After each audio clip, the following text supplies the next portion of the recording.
Local, breaking news. This is WYFF News 4 at 6. As we look out right now from Isle of Palms, we've got the tide rising as Idalia approaches. Coming up, I'll show you the impacts to storm surge. The storm already being felt in South Carolina. Charleston under a tropical storm warning tonight. We'll have a live report from the coast. County working to end childhood hunger. Find out how you can help coming up next.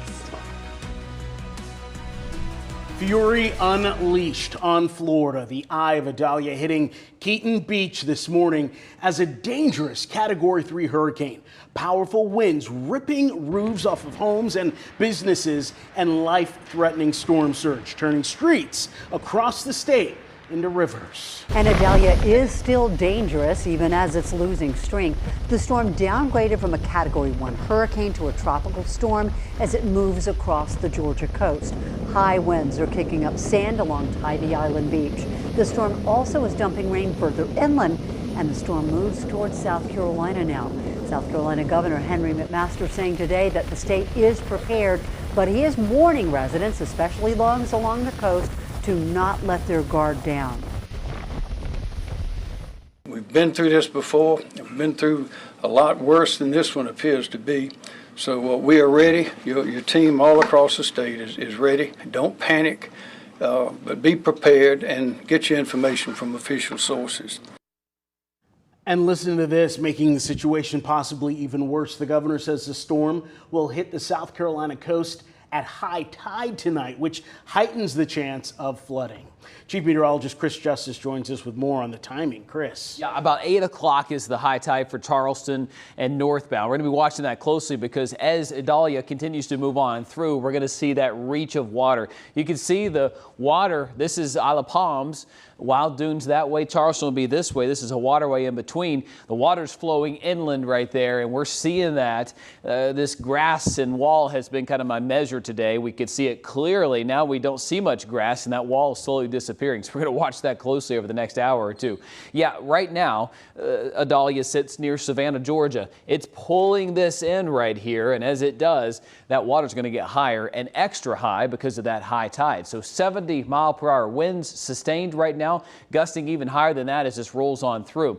It'll go right up through the coast. Most of the coast, in fact, will see some impacts out of this, and then it's going to be long gone by tomorrow. We'll see better weather move on in. Here at home, we're at 74 with some rain in Greenville, 74 in Asheville, at 75 in Anderson. Over the next 12 hours, look for those rain chances to be around to about 8, 9 o'clock. Then we'll simmer things down and clear the skies out. Tomorrow's a fantastic day. Coming up, I'll map out Labor Day weekend for you.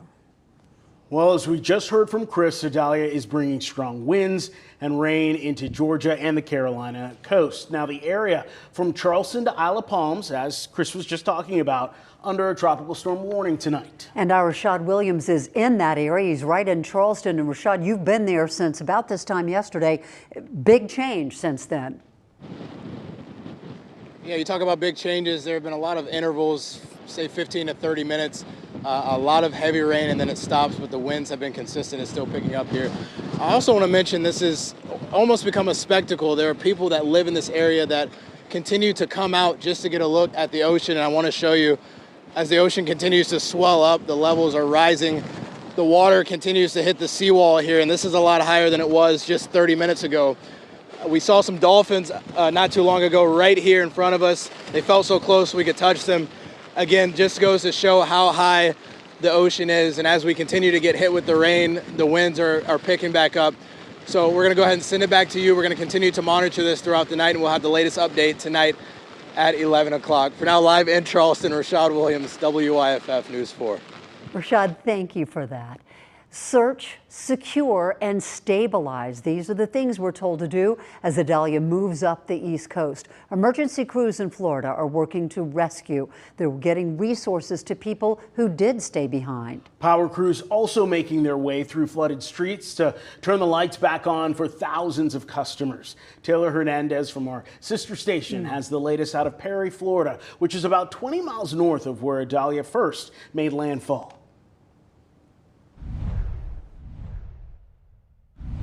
This time yesterday in Perry, Florida, behind me, this was a billboard. You can see the poles that were holding it up.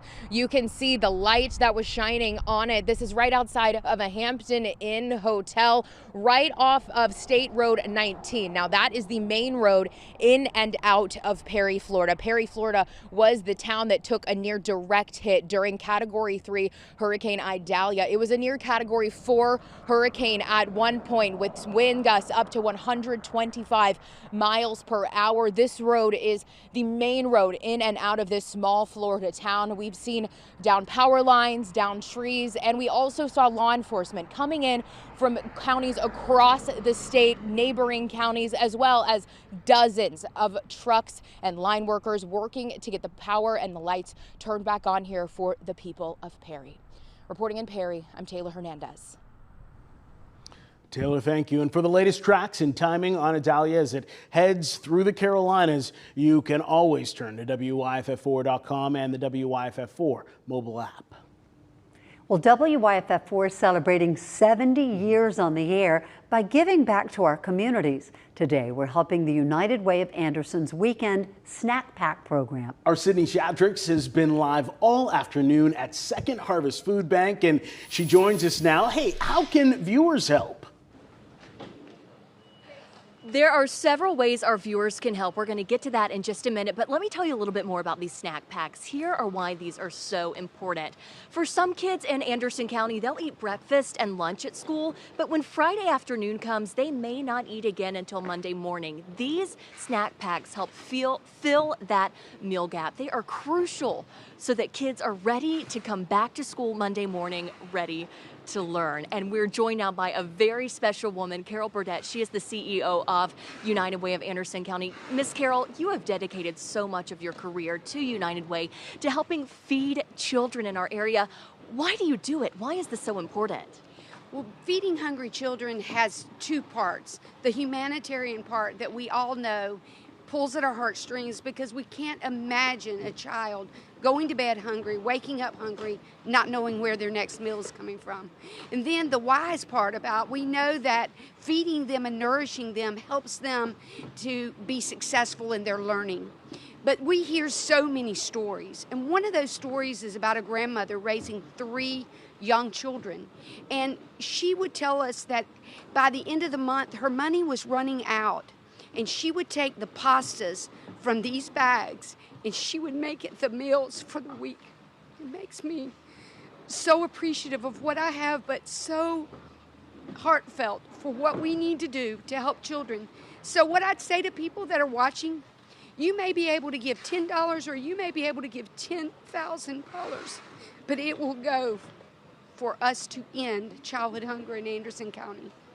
Ms. Carol, thank you so much. Thank you for all you do. And a big shout out to all of our volunteers who have been here all day in the rain.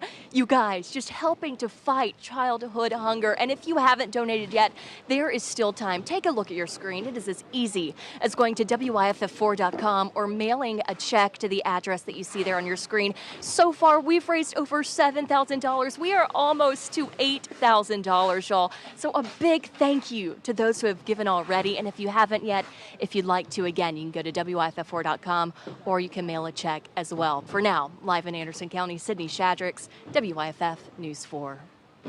I will never